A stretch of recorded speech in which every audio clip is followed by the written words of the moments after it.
ಆರಾಧ್ಯ ಗುರುವನ್ನ ಮನದಲ್ಲಿ ಸ್ಮರಣೆ ಮಾಡಿಕೊಳ್ತಾ ಸೌದತ್ತಿ ಮಹಾನಗರದಲ್ಲಿ ನಡೆದಿರುವ ಸೌದತ್ತಿ ಹಾಗೂ ಯರಗಟ್ಟಿ ತಾಲೂಕಾ ಮಾದರ ಸಂಘಟನೆಗಳ ಒಕ್ಕೂಟ ಇವರು ಹಮ್ಮಿಕೊಂಡಿರುವ ಮಾದಾರ ಚೆನ್ನಯ್ಯನವರ ಜಯಂತಿ ಮಹೋತ್ಸವ ಕಾರ್ಯಕ್ರಮ. ಈ ಕಾರ್ಯಕ್ರಮದ ದಿವ್ಯ ಸಾನ್ನಿಧ್ಯವನ್ನು ಅಲಂಕರಿಸಿ ನಿಮ್ಮೆಲ್ಲರಿಗೂ ದರ್ಶನಾಶೀರ್ವಾದವನ್ನು ದಯಪಾಲಿಸಲು ದಯಮಾಡಿಸಿರುವ ಚಿತ್ರದುರ್ಗ ಮಾದಾರ ಚೆನ್ನಯ್ಯ ಗುರುಪೀಠದ ಬಸವಮೂರ್ತಿ ಮಾದಾರ ಚೆನ್ನಯ್ಯ ಸ್ವಾಮಿಗಳವರಲ್ಲಿ ಪ್ರಣಾಮಗಳನ್ನು ಹೇಳಿ, ವೇದಿಕೆ ಮೇಲೆ ಉಪಸ್ಥಿತರಿರುವ ಚಿಕ್ಕುಂಬಿ ನಾಗಲಿಂಗ ಮಠದ ಅವಧೂತ ಅಜಾತ ನಾಗಲಿಂಗ ಮಹಾಸ್ವಾಮಿಗಳವರಲ್ಲಿ ಪ್ರಣಾಮಗಳನ್ನು ಹೇಳಿ, ಉಗುರುಗೋಳು ನಿರ್ವಾರೀಶ್ವರ ಮಠದ ಮಹಂತ ಮಹಾಸ್ವಾಮಿಗಳವರಲ್ಲಿ ಪ್ರಣಾಮಗಳನ್ನು ಅರ್ಪಿಸಿ, ಅವರಿವರೆನ್ನದೇ ವೇದಿಕೆ ಮೇಲೆ ಉಪಸ್ಥಿತರಿರುವ ಎಲ್ಲ ಗಣ್ಯ ಅತಿಥಿಗಳೇ, ಈ ಕಾರ್ಯಕ್ರಮವನ್ನ ಸಂಘಟಿಸಿರುವ ಎಲ್ಲ ಮಾದರ ಸಂಘಟನೆಗಳ ಒಕ್ಕೂಟದ ಪದಾಧಿಕಾರಿಗಳೇ, ಸಂಗೀತ ಕಲಾ ಬಳಗವೇ,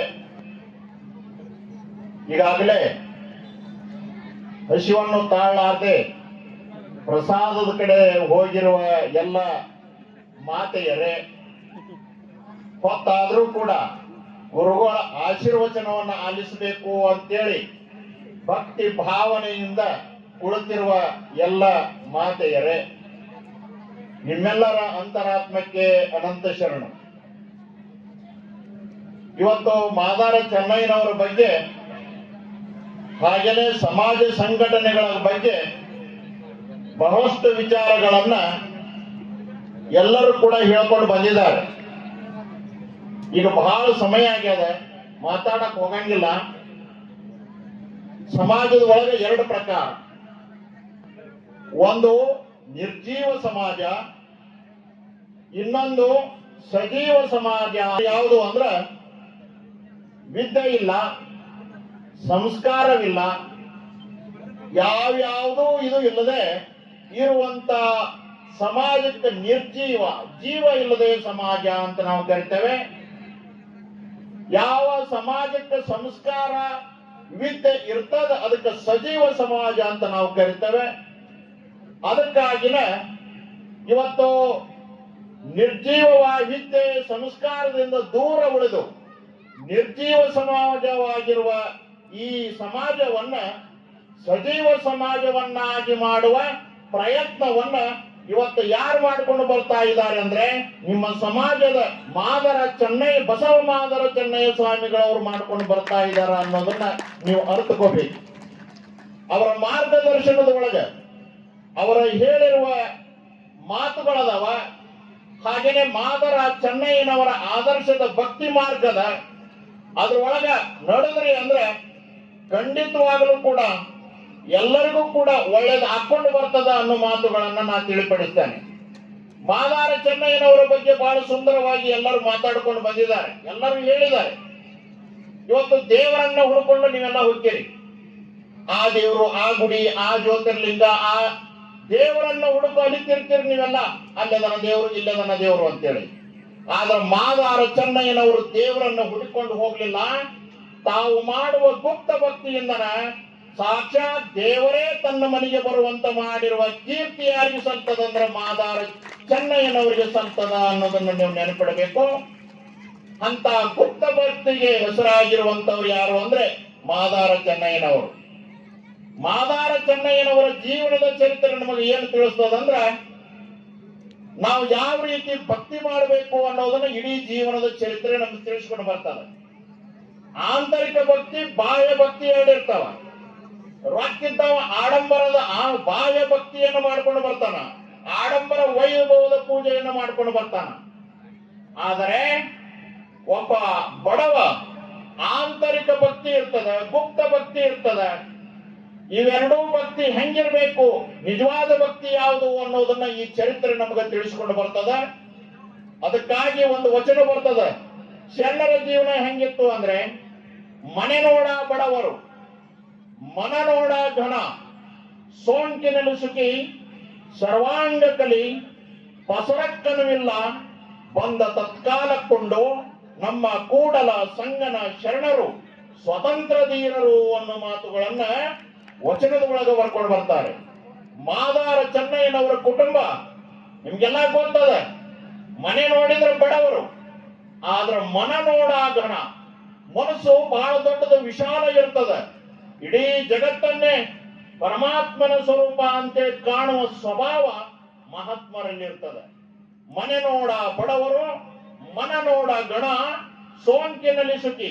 ಮಾದಾರ ಚೆನ್ನಯ್ಯನವರಿಗೆ ಕಾಯಕ ಒಂದ್ ಕಡೆ ಆದ್ರೆ, ಕಾಯಕ ಮುಗಿದ ಮೇಲೆ ಲಿಂಗ ಪೂಜೆ, ಲಿಂಗಾನುಭಾವಿ ಅಂತ ನಾವು ಕರಿತೇವೆ. ಮಾದಾರ ಚೆನ್ನಯ್ಯನವರಿಗೆ ಲಿಂಗ ಪೂಜೆ, ಅದರ ಲಿಂಗ ಪೂಜೆ ಮಾಡೋದ್ರೊಳಗೆ ಸುಖವನ್ನ ಕಂಡವ್ರು ಯಾರು ಅಂದ್ರೆ ಮಾದಾರ ಚೆನ್ನಯ್ಯನವರು. ಸೋಂಕಿನಲ್ಲಿ ಸುಖಿ, ಸರ್ವಾಂಗ ಕಲಿ.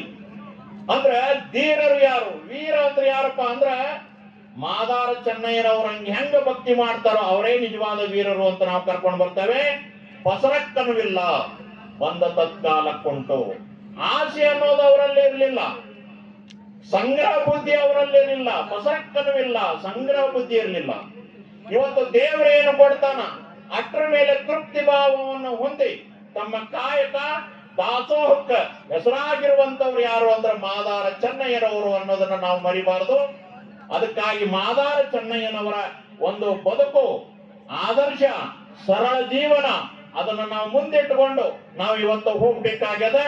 ಒಂದು ಸಮಾಜ ಏಳಿಗೆ ಆಗಬೇಕಾದ್ರೆ, ಒಂದು ಸಮಾಜ ಉದ್ಧಾರ ಆಗಬೇಕಾದ್ರೆ ಒಂದು ವಿದ್ಯೆ, ಒಂದು ಸಂಸ್ಕಾರ, ಒಂದು ಕಾಯಕ ಇದನ್ನ ಯಾರು ಮಾಡ್ಕೊಂಡು ಬರ್ತಾರ, ಯಾವುದೇ ಇದು ಇದ್ರೂ ಕೂಡ ಕಷ್ಟಗಳ ನಿವಾರಣೆ ಹಾಕೊಂಡು ಬರ್ತಾವ, ಒಳ್ಳೇದಾಕೊಂಡು ಬರ್ತದ. ಅಂತ ಆದರ್ಶಯುಕ್ತ ಜೀವನದ ಚರಿತ್ರೆಗಳು ನಮ್ಮ ಮುಂದದವ. ಅದನ್ನ ಆಲಿಸ್ಬೇಕು. ಇವತ್ತೆಲ್ಲಾ ಸಮಾಜದವರು ಒಬ್ಬ ಶರಣರನ್ನ ಇದು ಮಾಡ್ಕೊಂಡು ಹೋಗ್ತಾರ, ಮೆರವಣಿಗೆ ಒಳಗನ ಕಳೆದು ಹೋಗಿ ಬಿಡ್ತಾರ. ಮೆರವಣಿಗೆ ಒಳಗೆಲ್ಲ ನಾವು ಬಹಳ ವೈಭವ ಮಾಡಿದ್ವಿ ಅಂತಾರ, ಆದ್ರ ಮುಂದ ಯಾವಾಗ್ಲೂ ಕೂಡ ಅವ್ರನ್ನ ನೆನೆಯೋದಿಲ್ಲ. ನಿತ್ಯ ಸ್ಮರಣೀಯರು ಯಾರು ಅಂದ್ರೆ ಮಹಾಶಿವಶರಣರು. ಅದಕ್ಕಾಗಿ ಸ್ಮರಣೆಯನ್ನ ನಾವು ಮಾಡ್ಕೊಂಡು ಬರಬೇಕು. ಬಸವಣ್ಣನವರ ಪೂರ್ವದಲ್ಲಿ ಹಾಗೇನೆ 39 ವಚನಕಾರರ ಶರಣರನ್ನ ಕಾಣ್ತೇವೆ. ಅದ್ರೊಳಗೆ ಬರುವಂತವರು ಮಾದಾರ ಚೆನ್ನಯ್ಯನವರು. ಹಾಗೇನೆ ದೊಡ್ಡ ಇತಿಹಾಸ ಮಾದಿಕ ಸಮಾಜಕ್ಕೆ ಇರೋದನ್ನ ನಾವು ಕಂಡುಕೊಂಡು ಬರ್ತೇವೆ. ಕೊಲ್ಲಿಪಾಕಿ ಅಂತ ಬರ್ತದೆ, ಕೊನಲಪಾಕ ಅಂತ ನಾವು ಕರಿತೇವೆ. ಹೈದರಾಬಾದ್ ಹತ್ರ ಅಲೇರು ಅನ್ನೋ ಜಿಲ್ಲೆ ಬರ್ತದ, ಅಲ್ಲಿ ಅದ.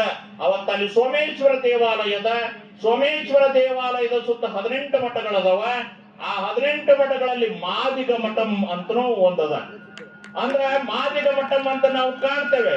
ಕುರ್ಮ ಮಠಂ, ಗೌಡ ಮಠಂ, ಮಾದಿಗ ಮಠಂ ಹಿಂಗ ಹೆಸರು ಬರ್ತಾವ. PhD ಗ್ರಂಥಗಳದವ, ನೀವು ಓದಬಹುದು. ಹಿಂಗ ಪ್ರಾಚೀನ ಕಾಲದಿಂದಲೂ ನಿಮಗಾಗಿ ಮಠಗಳದವ. ಸಂಸ್ಕಾರವನ್ನು ನೀಡಬಾರದನ್ನ ನಾವು ಕಾಣ್ಕೊಂಡು ಬರ್ತೇವೆ. ಅದನ್ನ ಪಡ್ಕೊಳ್ಳುವ, ಸಂಸ್ಕಾರ ಪಡ್ಕೊಳ್ಳುವಂತ ಗುಣ ನಮಗ ಬೇಕು. ಅಂಬೇಡ್ಕರ್ ಅವ್ರನ್ನ ನಾವು ಕಾಣ್ತೇವೆ. ಆ ಕಾಲಘಟ್ಟದೊಳಗೆ ವಿದ್ಯೆ ಹೇಳಿಕೊಡೋರ್ಗೆ ಇಲ್ಲ ಅಂತೇಳಿ ಬಹಳ ಜನ ಹೇಳ್ತಾರ. ಹಾಗಾದ್ರೆ ಅಂಬೇಡ್ಕರ್ ಅವ್ರು ಹೆಂಗ್ ವಿದ್ಯಾವಂತರಾದ್ರು? ಆದರ್ಶ ಹೇಳಿಕೊಡೋ, ಜ್ಞಾನವನ್ನು ಹೇಳಿಕೊಡುವಂತವ್ರು ಆದರ್ಶ ಗುರುಗಳು ಇದ್ರು ಆವಾಗಿನ ಕಾಲಕ್ಕೆ. ಕಲಿಯುವಂತ ಮನಸ್ಸುಗಳು ಇರ್ಬೇಕು. ಹಾಗೆ ಅಂಬೇಡ್ಕರ್ ಅವರು ಎಲ್ಲಾ ವಿದ್ಯೆಗಳಲ್ಲಿ ಪಾರಂಗತರ ಆಗ್ಬೇಕಾದ್ರೆ ಬಹಳಷ್ಟು ಜನ ಗುರುಗಳು ಅವರಿಗೆ ವಿದ್ಯೆಯನ್ನು ಹೇಳಿಕೊಟ್ಟಿರೋದನ್ನ ನಾವು ಕಾಣ್ತೇವೆ. ಈಗ ಅವಾಗಿನ ಕಾಲದಾಗಿರುವಂತ ಪರಿಸ್ಥಿತಿ ಈಗಿಲ್ಲ. ಬಹಳಷ್ಟು ಸಾಕಷ್ಟು ಬದಲಾವಣೆ ಆಗ್ಯದ. ವೇದ ಓದಬಹುದು, ಉಪನಿಷತ್ತು ಓದಬಹುದು, ವಚನ ಓದಬಹುದು. ಎಲ್ಲಾ ವಿದ್ಯೆನೂ ಎಲ್ಲರಿಗೂ ಸಿಗ್ತದ. ಅದನ್ನೆಲ್ಲಾ ಪಡ್ಕೊಂಡು ಆದರ್ಶ ಸಮಾಜ ಆಗಬೇಕು ಅನ್ನೋ ಮಾತುಗಳನ್ನ ತಿಳಿಪಡಿಸಿ ಮಾದಾರ ಚರಣದ ಚರಿತ್ರೆ ನನಗ ಬಹಳ ಅಚ್ಚುಮೆಚ್ಚಿನ ಜೀವನದ ಚರಿತ್ರೆ. ಬಹುಶಃ ಪುರಾಣ ಪ್ರವಚನ ಮಾಡಕ್ ಹೋಗ್ತೇನೆ ನಾನು. ಬಹಳ ಕಡೆ ಪುರಾಣ ಪ್ರವಚನ ಮಾಡ್ತೇನೆ. ಶರಣರ ಚರಿತ್ರೆಗಳನ್ನು ಹೇಳ್ತೇನೆ. ಸಿದ್ದಯ್ಯ ಪುರಾಣಿಕರು ಬಂದ್ರು ಶರಣ ಚರಿತಾಮೃತದ.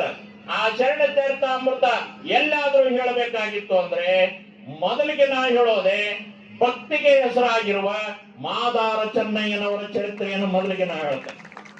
ಇವತ್ತಿಗೂ ಕೂಡ ಮೆರಮಿಂಡ ದೇವ, ನಂಬಿಯಣ್ಣ ಬಹಳ ಬರ್ತಾರೆ.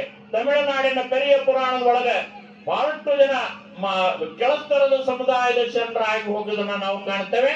ಶರಣರಾಗ್ಲಿಕ್ಕೆ, ಮಹಾತ್ಮರಾಗ್ಲಿಕ್ಕೆ ಒಂದು ಜಾತಿ ಅಂತ ಏನು ಸೀಮಿತ ಇಲ್ಲ.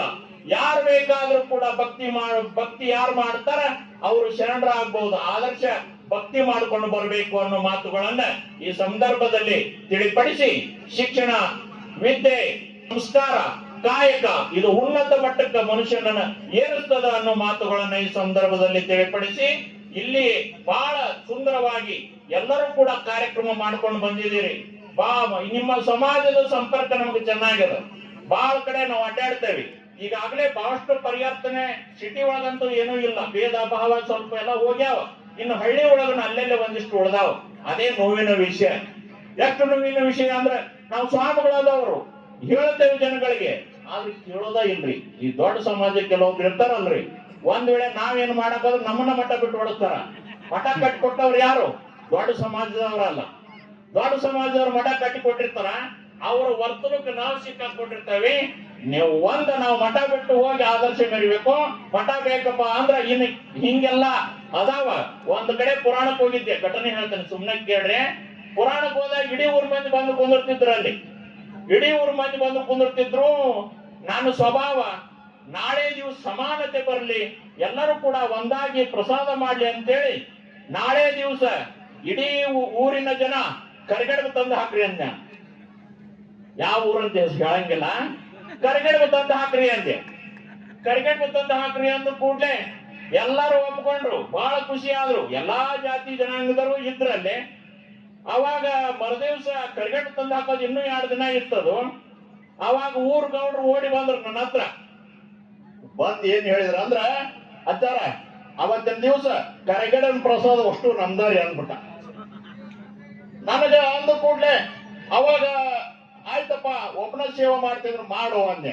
ಆಮೇಲೆ ಗೊತ್ತಾಗ್ತದ ಅವ್ರು ಯಾಕೆ ಮಾಡ್ಯಾರ ಅಂತೇಳಿ. ಬಹಳ ನೋವಾತು. ಯಾಕೆ ಕರಿಗಡಬು ತಂದೆಲ್ಲ ಊಟ ಹಿಂಗೆಲ್ಲ ಅದಾವ್ರಿ. ಅವು ಎಲ್ಲಿ ಹೊಟ್ಟೆವ ಅವಕ್ ನೋಡ್ತೇವೆ, ಆದ್ರೆ ಅದು ಭಾವ ಹೋಗ್ಬೇಕು, ಬದಲಾಗ್ಬೇಕು. ದೊಡ್ಡ ಸಮಾಜನೂ ಒಂದು ಹೆಜ್ಜೆ ಮುಂದೆ ಬರಬೇಕು. ಏನ್ ಕೇಳ್ತಾರದ ಸಮುದಾಯ ಅಂತ ನಾವು ಗುರುತಿಸ್ತೇವೆ, ಅವರು ಒಂದು ಹೆಜ್ಜೆ ಮುಂದೆ ಬರಬೇಕು. ಸಂಸ್ಕಾರ ವಿದ್ಯೆ ಎಲ್ಲ ಒಂದು ಮಾಡ್ತದ ಅಂತ ಸಾಮರ್ಥ್ಯ ಅದಕ್ಕದ. ಅದನ್ನು ತಿಳಿಸೋದಕ್ಕಾಗಿನೇ ನಿಮ್ಮ ಸಮಾಜವನ್ನ ಸಜೀವ ಸಮಾಜವನ್ನಾಗಿ ಮಾಡ್ಲಿಕ್ಕಾಗಿನ ರಾಜ್ಯವ್ಯಾಪಿ ಇವತ್ತ ಬಸವ ಮಹಾದಾರ ಚೆನ್ನಯ್ಯ ಸ್ವಾಮಿಗಳವರು ಸಂಚಾರ ಮಾಡ್ಕೊಂಡು ಬರ್ತಾ ಇದ್ದಾರೆ. ಆ ಗುರುಗಳ ಮಾತುಗಳನ್ನ ನೀವೆಲ್ಲ ಆಲಿಸ್ರಿ ಅಂತೇಳಿ, ಹಾಗೇನೆ ನಿಮ್ಮಲ್ಲಿರುವ ಒಂದು ಸಮಾಜ ಉನ್ನತಕ್ಕೆ ಬರಕಂದ್ರ ಈ ವ್ಯಸನಗಳಿಂದ ಮುಕ್ತರಾಗ್ರಿ, ಚಟಗಳಿಂದ ಮುಕ್ತರಾಗ್ರಿ. ಅಲ್ಲಿವರೆಗೆ ಉದ್ಧಾರ ಯಾವ ಸಮಾಜದ ಉದ್ಧಾರ ಆಗಂಗಿಲ್ಲ. ದೊಡ್ಡ ಸಮಾಜ ಇರ್ಲಿ, ಸಣ್ಣ ಸಮಾಜ ಇರ್ಲಿ, ಚಟಗಳಿಂದ ನಾವು ಮುಕ್ತರಾದ್ವಿ ಅಂದ್ರೆ ಮಾತ್ರ ಉದ್ಧಾರ ಆಗಲಿಕ್ಕೆ ಸಾಧ್ಯದ ಅನ್ನೋ ಮಾತುಗಳನ್ನ ತಿಳಿಪಡಿಸಿ, ಎಷ್ಟು ಹೊತ್ತಾದ್ರೂ ಸಮಾಧಾನದಿಂದ ನೀವೇನು ಕೂತ್ಕೊಂಡಿದ್ದೀರಿ ನಿಮ್ಗೆಲ್ಲರಿಗೂ ಕೂಡ ಒಳ್ಳೇದಾಗಲಿ ಅಂತ ನನ್ನ 2 ಮಾತಿಗೆ ವಿರಾಮ ನೀಡ್ತೇನೆ.